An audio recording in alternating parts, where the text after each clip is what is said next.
Innal hamdalillah nahmaduhu wa nasta'inuhu wa nastaghfiruh wa na'udzu billahi min syururi anfusina wa min sayyiati a'malina may yahdihillahu fala mudhillalah wa may yudlil fala hadiyalah. Asyhadu an la ilaha illallah wahdahu la syarikalah wa asyhadu anna Muhammadan abduhu wa rasuluh amma ba'du. قال الله تعالى في كتابه الكريم أعوذ بالله من الشيطان الرجيم وإنك لعلى خلق عظيم وقال في آية أخرى خذ العفو وأمر بالعرف وأعرض عن الجاهلين وقال في آية أخرى إن الله يأمر بالعدل والإحسان وإيتاء ذي القربى وينهى عن الفحشاء والمنكر والبغي يعظكم لعلكم تذكرون وقال رسول الله صلى الله عليه وسلم إنما بعثت لأتمم مكارم الأخلاق. Hadirin ikhwatu iman yang Allah muliakan, alhamdulillah pada malam hari ini kita bisa bermuajahah, bersilaturahim dalam kajian yang akan kita bahas pada malam hari ini adalah tentang akhlak Nabi kita Nabi Muhammad sallallahu alaihi wasallam, adab Nabi, bagaimana beliau sampai bisa menjadi uswatun hasanah, bagaimana beliau bisa menjadi suri tauladan yang terbaik hingga sekarang dan hingga akhir kelak nanti di hari kiamat. Oleh sebab itu kita akan menelusuri kira-kira apa rahasia di balik ini, dan kita akan mencoba membacakan salah satu kitab karya Al-Allamah Asy-Syaikh Muhammad Jamaluddin Al-Qasimi dalam kitabnya Mau'idhatul Mu'minin. Mau'idhatul Mu'minin ini diambil dari saripatinya kitab Ihya Ulumuddin karya Imam Al-Ghazali.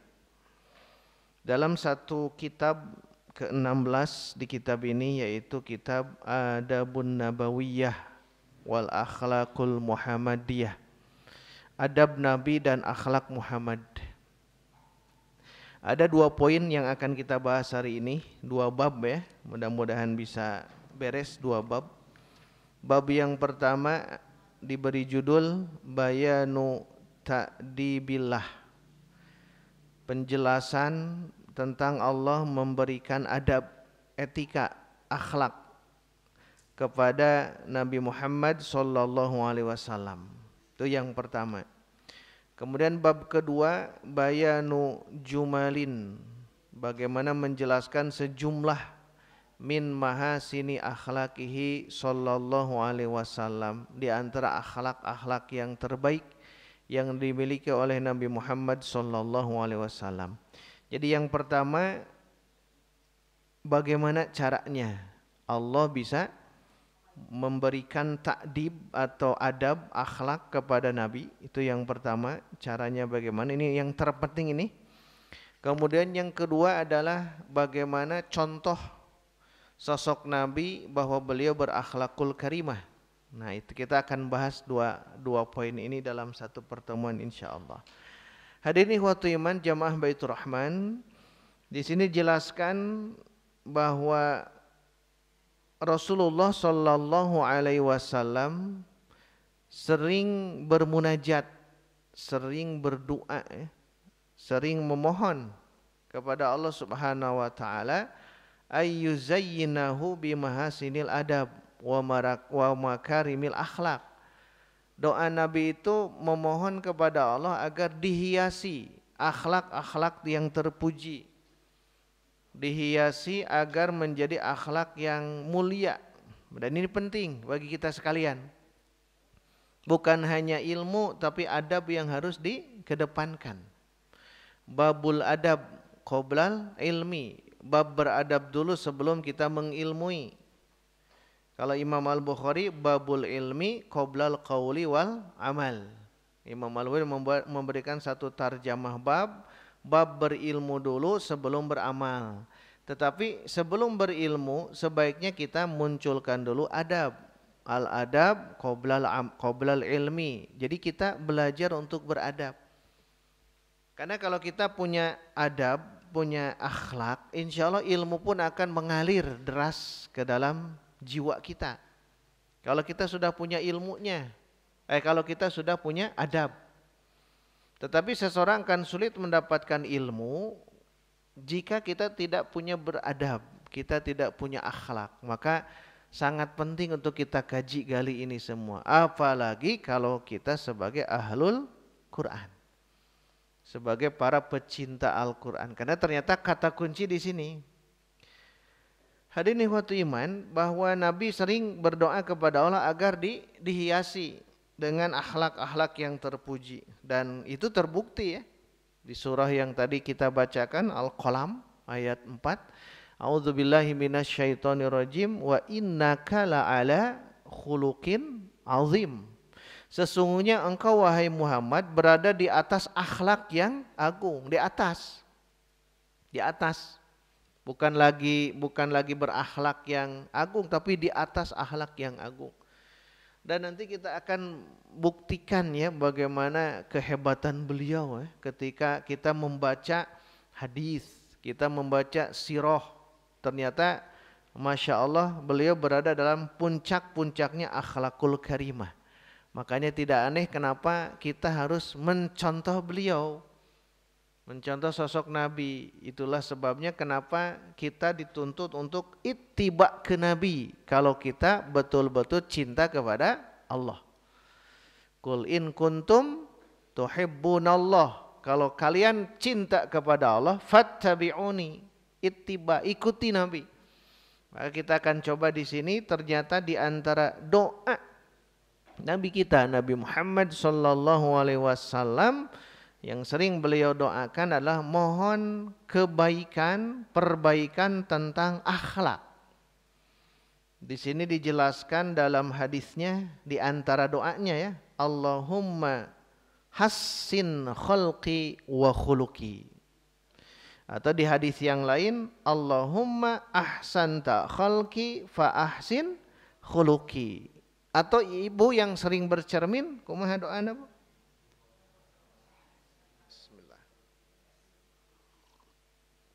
Bismillah kama ahsanta khalqi fa ahsin khuluqi, kan sama itu.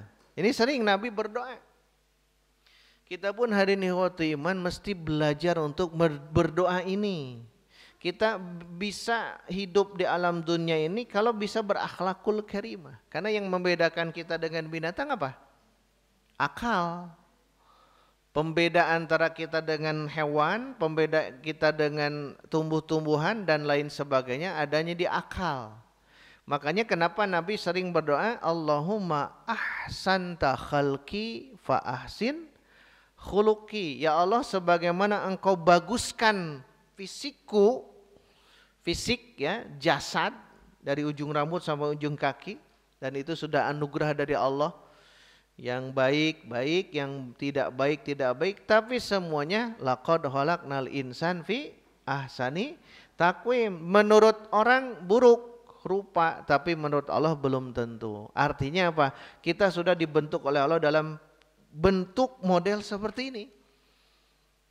Dan jangan pernah kita merasa ujub terhadap fisik yang kita miliki, bahwa kita gagah, ganteng, cantik. Itu jangan merasa ujub terhadap fisik, karena itu sudah anugerah dari Allah. Dan di balik itu jangan pernah kita merasa hina. Pedah naon dah. Jangan kita merasa hina karena melihat diri merasa lemah di fisik, jangan. Bukan itu pembedanya hadirin ikhwati iman. Yang membedakan antara manusia itu sesungguhnya akhlak. Akhlakul karimah, atau kalau mau disebutkan dalam surah Al-Hujurat adalah inna akramakum indallahi atqakum, itu yang terbaik. Jadi jangan sampai pernah merasa hina, merasa minder hanya karena fisik. Nu ieu nu jangkung, nu ieu teu jangkung, tong disebut pendek. Tejangkung ya. Jangkung ya, tejangkung. Jangan merasa hina, jangan merasa minder. Kenapa? Itu takdir dari Allah. Allah Subhanahu wa taala yang sudah menakdirkan itu. Ya kembali ke yang tadi, Allahumma kama ahsanta khalqi. Ya Allah, sebagaimana Kau sudah baguskan fisikku ini, belum cukup, fa ahsin khuluqi atau fahassin khuluqi, dan baikan, tahsinkan akhlak. Kalau khalqun fisik, kalau khuluq akhlak. Bedanya itu ya. Kalau khalqun bentuk fisik, kalau khuluq psikis, jiwa. Makanya yang terpenting bukan khalqun, tapi yang terpenting adalah jiwa. Hadirin ikhwatu iman, itu diantara doa Nabi kita agar diberikan akhlak yang terbaik. Di sisi lain Nabi pun berdoa agar dijauhkan. Tadi doaul mas'alah tadi ya. Doa memohon, doa memohon ya, Allahumma kama ahsanta khalqi. Ada lagi doa ta'awuz, doa isti'adzah, berlindung diri. Biasa menggunakan a'udzu atau menggunakan jannibi. Di sini menggunakan jannibni. Allahumma jannibni apa Bu? Syaitan wah. Allahumma jannibni, ya Allah jauhkan aku munkaratil akhlak. Tongkat itu wahnya. Allahumma jannibni munkaratil akhlak, atau Allahumma inni a'udzubika min munkaratil akhlak wal a'mal wal ahwa dan sebagainya ya. Jadi di ayat ini diberikan pengarahan, Allahumma ya Allah jannibni, jauhkan aku munkaratil akhlak, dari akhlak yang munkar. Artinya di sisi lain kita mohon dihiasi oleh Allah dengan akhlakul karimah, di sisi lain kita memohon kepada Allah agar dijauhkan dari akhlak yang tercela. Jadi Masya Allah, dan itu terbukti Nabi berhasil. Kenapa? Sering berdoa, sering munajat. Apakah kita pernah berdoa kepada Allah untuk mendapatkan yang ini? Kan jarang. Yang kita minta mungkin ya, yang kita minta mungkin materi kepada Allah. Ya Allah, saya ingin HP yang baru dakwanya. Ya Allah, saya ingin HP, ingin kendaraan, motor, mobil, rumah, itu saja kan. Jarang-jarang kita memohon tentang akhlakul karimah. Maka mulai dari sekarang ya, mohonkan dengan bahasa kita yang faham. Kalau berdoa, percuma kalau kita berdoa dengan bahasa Arab tapi tidak tahu apa yang kita doakan. Bahasa kita saja. Ya Allah, berikan saya punya sifat yang qanaah. Ya Allah, berikan sifat zuhud, sifat wara, sifat-sifat yang terpuji. Ah, itu bagus, itu akhlakul karimah. Di balik itu hindari ya. Ya Allah, jauhkan sifat-sifat ujub, riya, sum'ah, hasad dan sebagainya. Itu akan terbentuk.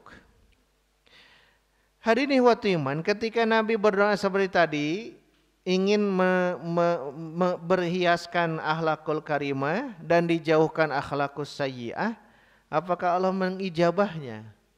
Ya. Karena di dalam surah Ghafir ayat 60, ayat Allah berfirman apa? Ghafir 60. Ud'uni astajib lakum. Ud'uni, berdoalah kalian kepadaku, astajib, aku niscaya akan mengijabah, akan mendoa lakum, doa kalian. Jadi yakin. Kalau kita berdoa kepada Allah yang ini atau apapun juga, yakini Allah akan mengijabah. Yakini Allah akan mengijabah. Jadi ibu bapak, ikhwatu iman semuanya yakin ini semua adalah bagian daripada ijabah doa. Hanya nanti tentunya kita harus faham. Allah belum mengijabah doa kita, ada sesuatu yang tentunya Allah lebih tahu daripada kita. Dan jangan pernah tergesa-gesa ya. Satu, yakin, wa antum muqinuna bil ijabah. Itu kata Nabi, antum harus yakin di ijabah doa antum itu. Wa antum muqinuna bil ijabah. Yang kedua, jangan isti'jal. Jangan tergesa-gesa. Da'autullah, ya Allah aku sudah berdoa, Allah aku berdoa sudah lama, tapi kenapa belum diijabah? Ini isti'jal. Ini orang tergesa-gesa. Kenapa belum diijabah? Allah Maha tahu. Allah Maha tahu, maka yakin dengan surah Ghafir ayat 60 ini pastikan diijabah. Ud'uni astajib lakum. Kalau ada anak kecil ingin motor, orang tuanya bisa belikan? Bisa. Apakah akan dibelikan? Belum tentu. Kenapa? Orang tuanya paham anak ini belum punya SIM. Berarti tidak akan pernah diberikan. Bukan tidak punya, sangat paham kebutuhan anak ini. Begitupun Allah kepada kita. Ketika kita ingin menginginkan sesuatu tapi Allah belum, itu belum saatnya. Termasuk yang ini. Kalau Nabi sudah diijabah. Nah, tentunya hadirin ihwatu iman, cara mengijabahnya apa? Yang disorot justru yang ini. Cara mengijabah Allah, cara mengijabah doa Rasulullah dari Allah Subhanahu wa taala, bagaimana caranya? Tidak ujug-ujug berakhlakul karimah. Dan Rasul berakhlakul karimah itu ketika usia 40 tahun. Di situ mulainya. Di situ mulainya, Bu. Jadi bukan di sebelumnya. Karena sebelum itu masih sebagai manusia biasa. Belum jadi nabi, belum jadi rasul. Masih manusia biasa dari 0 tahun sampai 40 tahun. Mulai dari 40 tahun disitulah Allah mengijabah. Nah, kira-kira cara Allah mengijabah dengan apa? Cing naon teh? Sehingga Allah mentakdib, memberikan adab, akhlak kepada Nabi terus sampai menjadi uswatun hasanah. Caranya bagaimana? Diturunkanlah Al-Quran, fa anzala alaihil Qur'ana. Maka Allah memberikan wasilah kepada Nabi dengan cara mengijabah doa Nabi, Al-Qur'ana alaihi, menurunkan Quran kepada Nabi, wa addabahu, dan memberikan ta'dib. Masya Allah, ini yang jadi harus kita pahami. Fakana khuluquhu Al-Quran. Maka akhlak beliau menjadi akhlak Al-Quran. Wa innama addabahul Quran bimithli qawlihi ta'ala, dan hanya saja Allah mentakdib Nabi dengan Quran seperti firman Allah Ta'ala dalam surah Al-A'raf ayat 199, khudhil afwa wa'mur bil urfi wa'arid anil jahilin. Ini sebagai contoh. Hadirin waktu ini sebagai contoh. Ayat ini Allah ingin mentakdib. Mentakdib itu memberikan adab, ya, etika, takdib namanya. Adab. Allah ingin mentakdib Nabi dengan surah Al-A'raf ayat 199. Khudhil afwa, maafkanlah. Wa'mur bil urfi, perintahkanlah kebaikan-kebaikan, ajak kebaikan-kebaikan. Wa'arid anil jahilin, dan berpalinglah dari orang-orang jahiliyah. Ini takdib Nabi, hadirin wa iman, dan berhasil. Seiring waktu turun temurun, ayat demi ayat, surat demi surat, selama 13 tahun di Makkah, selama 10 tahun di Al-Madinah, totalnya 23 tahun Allah mentakdib dengan Quran. Allah mentakdib dengan Quran, sehingga tidak aneh kalau akhlak Nabi itu akhlak Quran. Saat Nabi meninggal dunia, sahabat ada yang pernah bertanya kepada istrinya Aisyah, bagaimana akhlak Rasul? Maka Aisyah menegaskan, kana khuluquhu al-Quran. Akhlak Rasul itu adalah akhlak Al-Quran. Tidakkah Anda membaca surah Al-Qalam ayat 4? Wa innaka la'ala khuluqin azim. Itu pernyataan Aisyah sebagai istri Nabi, melihat dengan mata kepala sendiri bahwa Nabi itu berakhlak Quran. Berarti akhlak yang sebenarnya itu ada di dalam Al-Quran. Jadi kalau kita selama ini terus baca Quran, itu sedang ditakdib. Apalagi santri yang baru nih, sedang ditakdib, sedang ditempa. ditempa itu di apa di naon ditempa teh? Digembleng, dipukul ya. Ada besi panas masuk ke api, nah dipukul dengan gada besi, ditempa. Yang tadinya besi tidak ada manfaatnya ditempa sehingga menjadi misal pedang, pisau, dan itu bisa digunakan. Dan untuk menempa itu tidak mudah. Namanya tempaan hidup itu luar biasa, apalagi yang baru-baru. Biasa main sekarang tidak bisa main. Biasa megang HP sekarang tidak bisa megang HP. Itu kan ditempa habis-habisan. Tapi kalau siap untuk menghadapi tempaan itu, insya Allah ditakdib dengan Quran. Makanya bermula memang bacaan dulu. Bukankah dalam surah Al-Jumu'ah, huwallazi ba'atha fil ummiyina rasulam minhum yatslu alaihim ayatihi, dibacakan ayat-ayat, wa yuzakkihim, dibersihkan hatinya, wa yu'allimuhul kitaba wal hikmah, diajarkan ilmu. Berarti bersihkan dulu, berarti beradab dulu. Dengan cara apa? Membaca Al-Quran. Jadi bermula jangan dianggap sepele ketika kita belajar membaca Quran. Baca, walaupun kita belum paham. Bermula di sini. Sejak Nabi usia 40 tahun, turun surah Iqra, disitulah Nabi terus Iqra, membaca. Tetapi kita tahu, huwallazi ba'atsa fil ummiyin, ummi. Nabi itu ummi, tidak bisa baca tulis. Tapi yang dibaca Nabi apa? Dibaca bagaimana keadaan masyarakat Makkah hari itu. Dibaca oleh beliau terus bagaimana perjalanan manusia-manusia yang bergelimang dalam kemusyrikan dan kemaksiatan. Yang namanya kemusyrikan di mana-mana, menyembah patung berhala, itu dibaca oleh Nabi.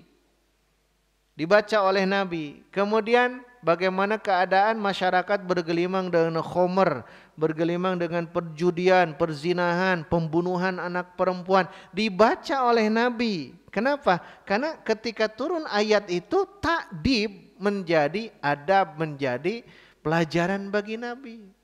Makanya tentang bab Quran awali dengan baca dulu.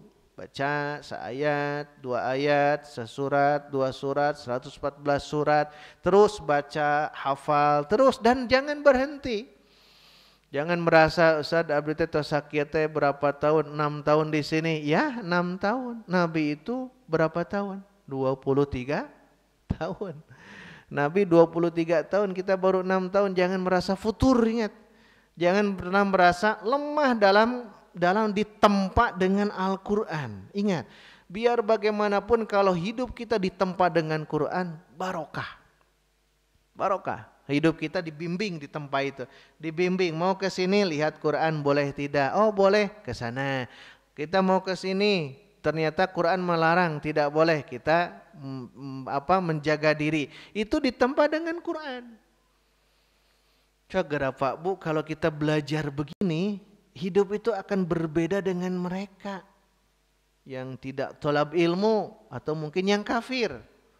Cara pandang kita memandang tentang keduniaan ini, punten mengkololanya, cara memandang dunia ini kalau kita tidak ditempa dengan Al-Quran, yang akan kita bayangkan kebahagiaan itu cukup dengan bergelimang dengan harta, materi. Kalau punya materi bahagia, kan gitu. Kalau tidak punya materi sedih, terboga duit, sedih kan gitu. Ketika sakit sedih tidak? Sedih. Ketika melarat sedih. Kenapa? Karena pola pikir yang salah. Tidak dibimbing, ditakdib dengan Al-Quran. Andaikan dengan Quran dia akan sadar dan akan bersyukur juga walaupun dalam keterpurukan. Kalau orang dalam keadaan kemiskinan, kemelaratan, bahkan penyakit bertubi-tubi terus kepada dia sampai harus ke dokter, ke rumah sakit tiap hari, tiap saat. Ketika baca Quran, oh ada sosok Nabi Ayyub alaihi salam, dia berbahagia. Atau dari bahasanya Nabi Ibrahim, wa idza maridtu fahuwa yashfin. Kalau aku sakit, Allah yang menyembuhkan. Dia akan semakin kuat, kokoh. Kenapa? Dibimbing dengan Quran. Atau dibalik, dia diberikan kesehatan yang luar biasa. Ketika diberikan kesehatan, harta berlimpah, ingat sosok Nabi Sulaiman. Bagaimana Nabi Sulaiman diberikan kehebatan oleh Allah Subhanahu wa taala dalam surah Saba. Ketika bisa berinteraksi dengan kaum semut, dengan makhluk-makhluk yang lain, sampai-sampai berdoa, Rabbi auzi'ni an ashkura ni'matakallati an'amta alayya. Masya Allah. Itu kalau kita dibimbing dengan Quran, dalam keterpurukan ingat ini, dalam kejayaan ingat itu, karena Quran. Jadi Quran itu jadikan sebagai satu, bacaan setiap hari, kedua telaah. Kalau untuk awal-awal baca dulu ya, baca pokoknya mengerti tengah-tengah, baca wanya, baca, satu waktu insya Allah faham. Tapi nanti disanding dengan belajar lughah.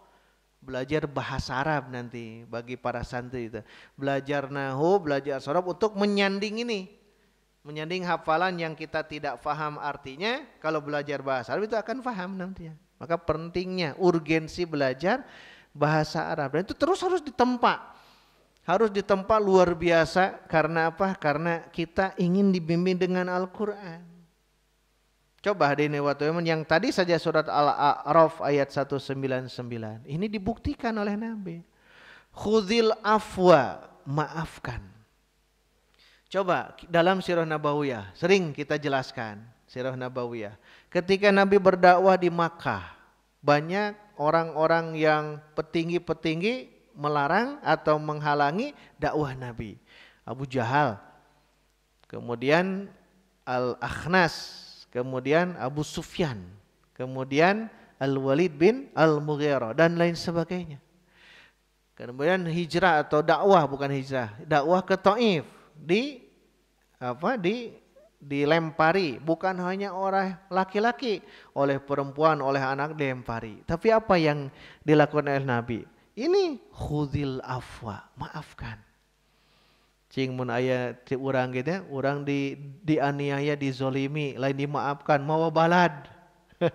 Ya, misalkan Rahman dianiaya, pasti mau balad. Kenapa? Karena dendam. Tapi kalau Nabi kan tidak. Nabi itu tidak, ketika melihat itu bukan tidak bisa. Kan ada malak penunggu gunung itu kan datang ke Nabi. Malak penunggu atau pengatur. Malaikat pengatur gunung itu datang kepada Nabi. Wahai Nabi Muhammad, andaikan dua bukit ini kami akan timpakan kepada mereka, kami akan timpakan. Tapi apa? Khudil afwa, maafkan. Makanya Rasul kan berdoa, innahum qaumun la ya'lamun. Jangan ya Allah, karena mereka itu kaum yang belum tahu dakwah Islam. Kaum yang belum tahu dakwah Islam, akhirnya dimaafkan. Bahkan dalam Sirah Nabawiyah kemarin kita jelaskan, Nabi itu berdoa, ya Allah keluarkan dari sulbi mereka. Sulbi itu bahasanya. Bukan rahim, sulbi. Kenapa bahasanya sulbi? Karena nanti akan turun dari mereka-mereka yang laki-laki yang zolim-zolim ini.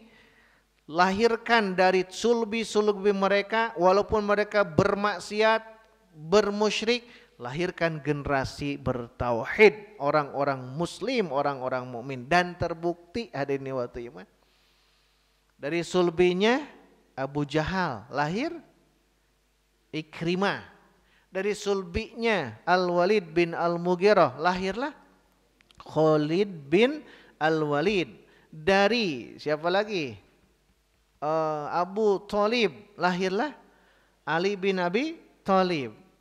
Ja'far bin Abi Thalib, Aqil bin Abi Thalib, itu lahir semuanya. Kenapa? Karena memang begitu. Memang lahirlah begitu. Karena apa? Doa dari Nabi, khudil afwa, maafkan. Andaikan tidak dimaafkan seperti Nabi Nuh, kaumnya hancur semua saat itu.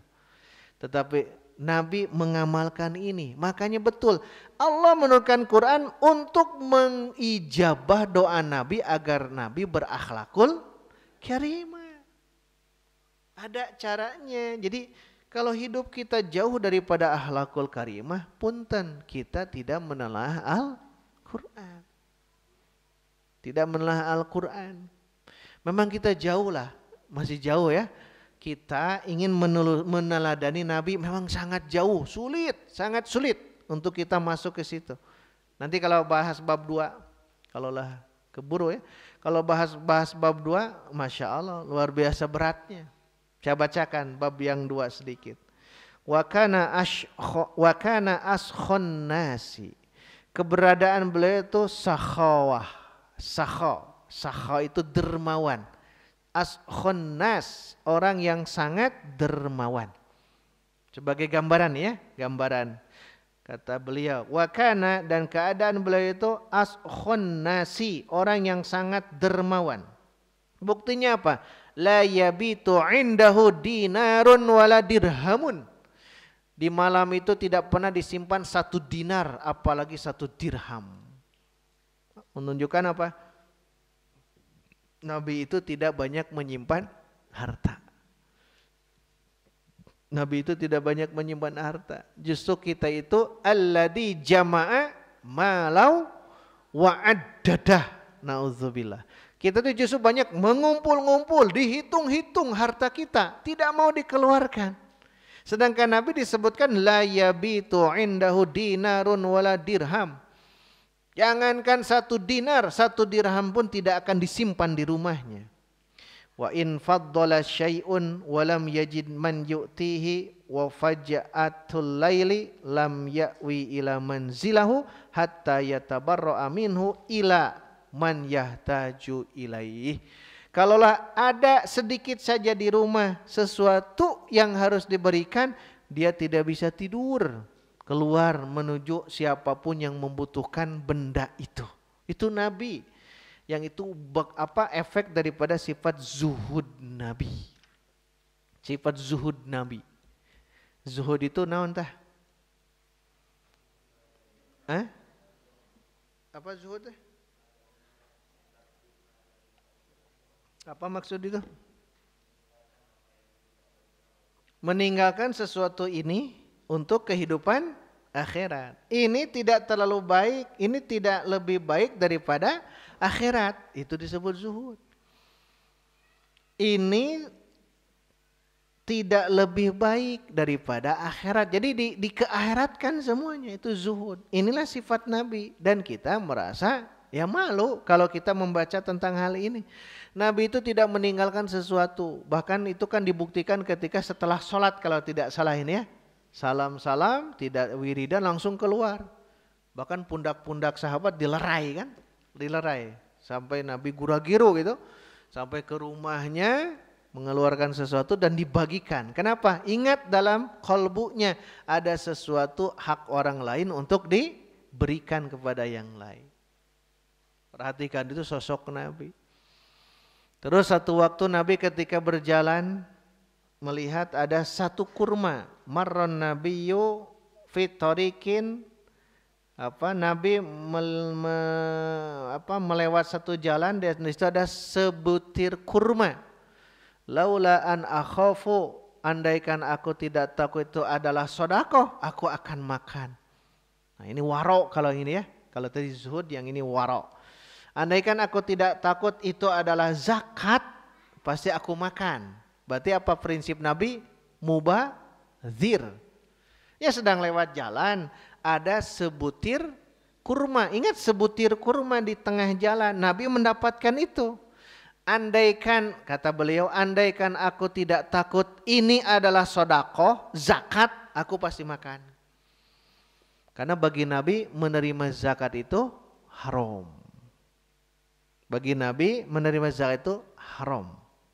Hadis ini terdapat di Kitabul Gumaram ya, Kitab Luqathah, Kitab Barang Temuan, bab Luqathah hadis pertama.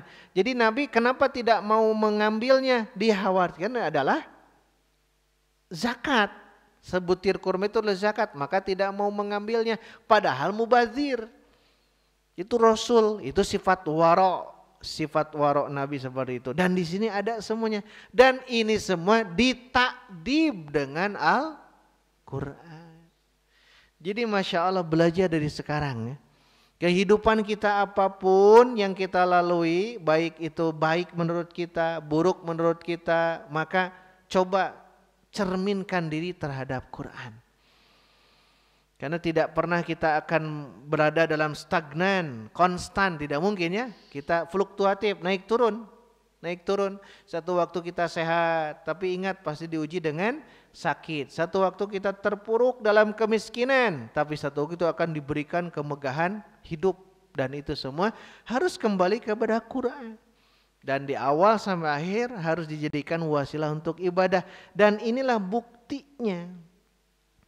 Makanya betul Nabi diutus oleh Allah Subhanahu wa taala, innama bu'itsu liutammima makarimal. Oh, kan ke situ. Jadi belajar akhlak ya. Ini baru satu nih, baru memaafkan. Khudil afwa, maafkan. Aya nu nyiduhan ka Nabi kecerot mun urang masih kana di tampilingnya Nabi biasa. Masya Allah. Nabi menyuapi orang Yahudi yang buta kan? Suapi sampai Nabi meninggal, diganti oleh siapa? Abu Bakar. Orang Yahudi merasa, iya malah inu kamari ya Maya. Padahal ketika Nabi menyuapi Yahudi sambil menghina, mencaci, memaki Nabi Muhammad itu teh. Cek orang mah tinas nu kitu ya. Tapi Masya Allah, wa innaka la'ala khuluqin azim. Quran Pak. Makanya kita ya jangan sampai kita membaca Quran, tapi Quran melaknat kita, jangan. Karena itu banyak. Rubba talil Quran, rubba qari'il Quran, wal Quran yal'anuh. Banyak orang baca Quran, tapi Quran justru melaknat dia. Apa di balik ini kan? Berarti tidak dikedepankan akhlak. Akhlak harus kita belajar. Bagaimana kita beradab, apalagi di sini insya Allah ada adab ya, adab oleh Ustadz Mulyana ya. Bagaimana kita belajar adab dalam keseharian itu harus belajar itu, bukannya ilmu. Ilmu itu dengan sendiri insya Allah kalau banyak baca, banyak nilai, insya Allah ilmu itu akan turun dengan sendirinya. Tapi adab tidak bisa. Makanya ada anekdot kalau masalah ilmu ya kita kalah oleh Mbah Google. Ilmu mah eleh orang Mbah Google mah semuanya kalah. Tidak ada yang terkalahkan hari ini Mbah Google itu. Dokati mana tadi ajarna segala bisa, bahasa Sunda we bisa gitu. Dan orang Riau ke Mbah Google kalau diajarnya. Itu bisa, tapi ada kekurangan mereka, akhlak. Makanya kita munculkan akhlak. Bukan ilmu yang berlebihan dan bisa sebagai, bukan, akhlak saja yang munculkan. Bagaimana akhlak terhadap guru, akhlak terhadap orang tua, akhlak terhadap sesama, akhlak terhadap yang lain-lainnya. Bagaimana di dalam masjid, bagaimana di rumah, bagaimana di kamar, itu kan ada akhlakul karimah.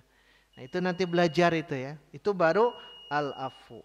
Belum wa'mur bil urfi, belum wa'rid anil jahilin. Atau yang tadi saya bacakan terakhir, innallaha ya'muru bil adli wal ihsan wa ita'idil kurba wa yanha anil fahsya'i wal munkar wal baghi ya'idukum la'allakum tadhakkarun. Jadi Masya Allah ini ya. Hari ini waktu iman, dari itu semua ya, kita ringkaskan saja.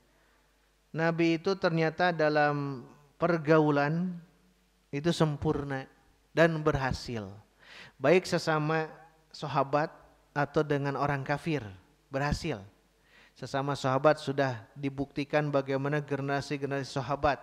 Apalagi as-sabiqunal awwalun atau orang-orang yang dipastikan mereka masuk surga yang 10 itu. Berarti binaan Nabi berhasil kepada para sahabat. Dan Nabi juga berhasil dakwah kepada orang-orang kafir Quraisy di Makkah 13 tahun. Kemudian Nabi berdakwah 10 tahun di Al-Madinah. Itu berhasil menghadapi orang-orang Yahudi, Nasrani, munafik. Itu kan 3 kelompok besar ini ada di sana.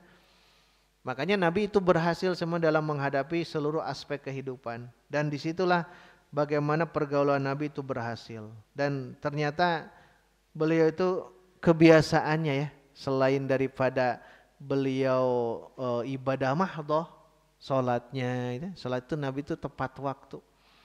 Tepat waktu, kalau sholat tepat waktu, kemudian Tidak ada seorang pun yang berani untuk mengganti Nabi. Pernah Abu Bakar kan? Abu Bakar mengganti karena Nabi ada kabar Nabi tertinggal atau Nabi ada urusan, Abu Bakar jadi imam. Ketika itu Abu Bakar mundur lagi ketika ada Nabi. Kata Nabi berisyarat teruskan.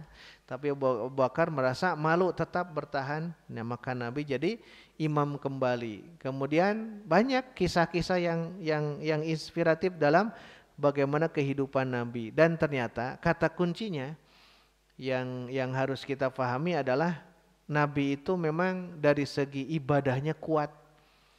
Ibadah sholatnya kuat, apalagi kalau tahajud bagi beliau ketika turun surah Al-Muzammil itu sampai akhir hidup tidak pernah ditinggalkan. Ya ayyuhal muzammil qumil laila illa qalila nisfahu awinkus minhu auzid alaihi warattilil qur'ana tartila. Jadi yang penting bangun tengah malam. Mau awal, mau tengah, mau akhir. Yang penting bangun tengah malam, itu kewajiban bagi Nabi. Kemudian yang terpenting adalah sholat subuhnya. Nah nanti itu maksimalkan. Jangan sampai di subuh itu kita banyaknya subrang ya. Non subrang teh? Subuh kaburan. Jangan dibiasakan subrang tapi menjadi siap untuk kita sama-sama sholat subuh berjamaah. Itu diantaranya. Itu dari apa? Ibadahnya. Belum dari muamalah. Bacakan sedikit ya. It'amut ta'am. Sering memberikan makanan-makanan kepada yang lainnya. Berikan makanan Nabi itu ya. Padahal Nabi itu kerja tidak Nabi secara duniawi. Tidak. Padahal Nabi sebelum usia 40 tahun apa? Entrepreneur, bacanya kemana teh? Entrepreneur, pebisnis. Tapi sebelum usia 40 tahun. Setelah 40 tahun tidak diteruskan bisnisnya. Bukan seperti sekarang passive income, tidak. Bohong itu ya. Passive income. Maksud passive income teh cicing di dia ngalir karena rekening bank. Tidak, Nabi itu. Habis semuanya. Kenapa? Ada tugas lebih besar daripada entrepreneur, yaitu dakwah. Nabi harus dakwah menghadapi wa anzir ashiratakal aqrabin. Keluarganya harus dia dakwahi, masyarakat harus dia dakwahi 13 tahun, 10 tahun, 23 tahun.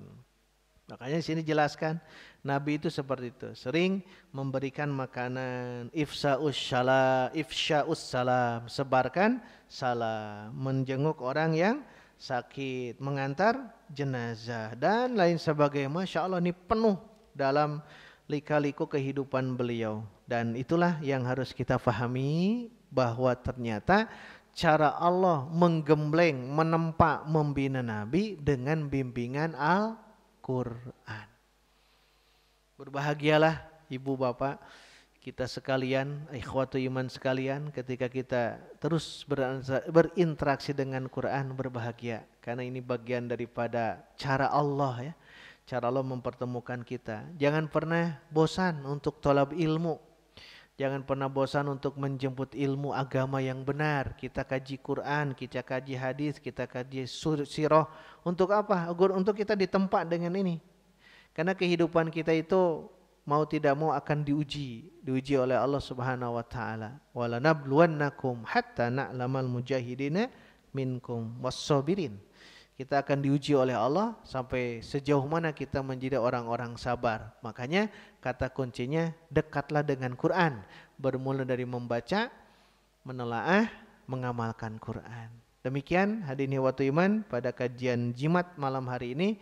Mohon maaf untuk bab yang kedua tentang sejumlah di antara akhlak karimah yang ada di Nabi kita, itu belum kita bacakan. Insya Allah di pertemuan yang lainnya kita akan bacakan satu demi satu agar kita faham bagaimana keadaan beliau sallallahu alaihi wasallam dalam kehidupan kesehariannya, dan semua saja kita diberikan kemampuan oleh Allah untuk meneladani sosok baginda kita Nabi Muhammad sallallahu alaihi wasallam. Aqulu qouli hadza wa astaghfirullah li wa lakum walhamdulillahi rabbil alamin. Wassalamu alaikum warahmatullahi wabarakatuh.